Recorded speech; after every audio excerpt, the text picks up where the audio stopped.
Alors voici la correction de l'exercice 17, page 138.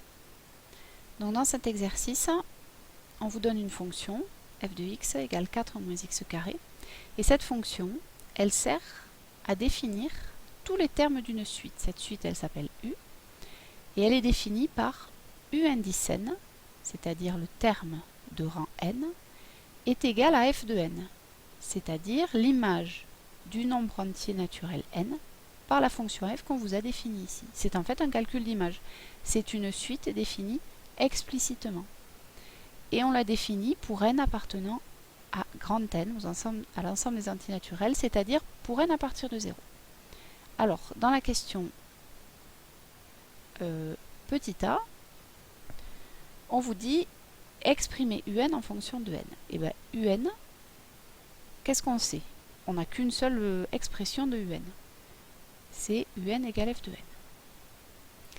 n. F, on la connaît, cette fonction.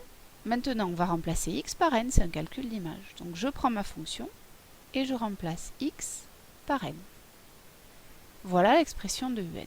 Un égale 4 moins n au carré. Et on voit bien que là, c'est une expression explicite. C'est-à-dire que dès qu'on va remplacer n par une valeur, on va directement avoir le u indice n qui correspond. On n'a pas besoin des précédents. La deuxième question, elle nous demande de représenter graphiquement les termes de la suite. Alors, pour pouvoir les représenter graphiquement, déjà, il faut commencer par les calculer. Donc, on va commencer par calculer un certain nombre de termes. Bon, j'ai mis ici un repère. Évidemment, on ne va pas pouvoir tous les tracer.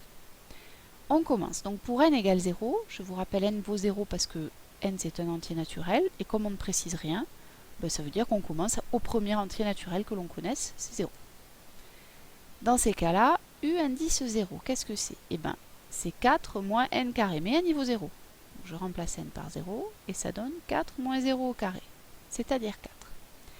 Donc, j'obtiens, on l'a vu dans la leçon, le point de coordonnées petit n, c'est-à-dire 0, u indice n, c'est-à-dire 4.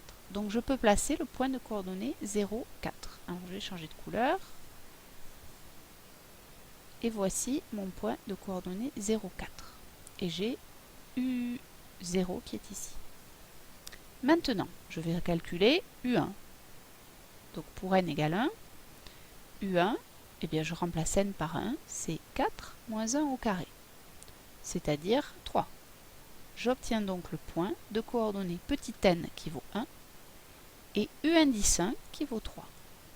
Donc ce point, je le place dans mon repère. Il a comme abscisse 1, comme ordonnée 3. Alors 3, c'est ici. Et donc en fait, ici,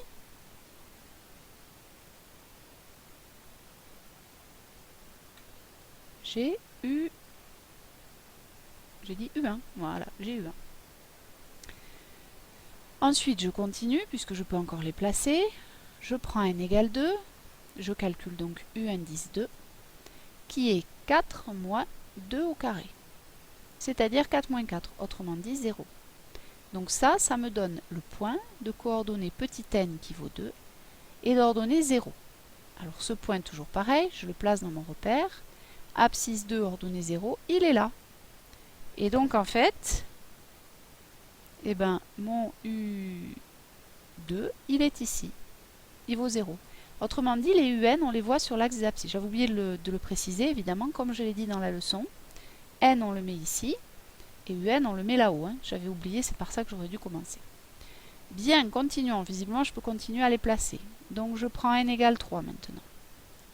U indice 3. Eh bien, c'est 4 moins 3 au carré. Toujours pareil. Dans ma formule ici, je remplace n par le n qui est ici. Donc, ça nous fait du 4 moins 9. Et 4 moins 9, ça fait moins 5. Ainsi, on obtient le point d'abscisse n égale 3 et d'ordonnée U3, c'est-à-dire moins 5. Donc ce point, je le place dans mon repère. 3 moins 5, je suis à peu près ici. Donc j'ai placé mon point. Et maintenant, donc mon U5, qui est à peu près là. U3, pardon, pas U5, U3, pardon. U3, il est ici. Il vaut moins 5. On le lit sur l'axe des ordonnées. Je dois encore pouvoir en calculer un. Alors essayons. N égale 4. Et cette fois, U indice 4 vaut 4 moins 4 au carré, c'est-à-dire 4 moins 16, autrement dit, moins 12. Et j'obtiens ainsi le point de coordonnées petit n égale 4 et d'ordonnées u indice 4, c'est-à-dire moins 12. Ce point, je peux là aussi le placer dans mon repère, 4 moins 12, je suis ici. Autrement dit,